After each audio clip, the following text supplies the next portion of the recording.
জাতিসংঘ শান্তি মিশনে বাংলাদেশের শান্তিরক্ষীদের নিয়োগ অব্যাহত থাকবে বলে জানিয়েছেন জাতিসংঘের under secretary general for peacekeeping জিন পিয়েরে ল্যাক্রোইক্স। পররাষ্ট্র মন্ত্রণালয়ের উপদেষ্টা তৌহিদ হোসেনের সাথে বৈঠক শেষে গণমাধ্যম কর্মীদের তিনি একথা জানান।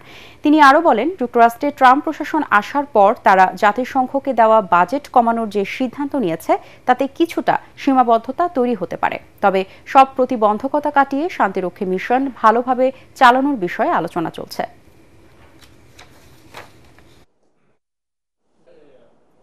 We will continue to discuss about not only our cooperation with Bangladesh on peacekeeping, but also how we can work together to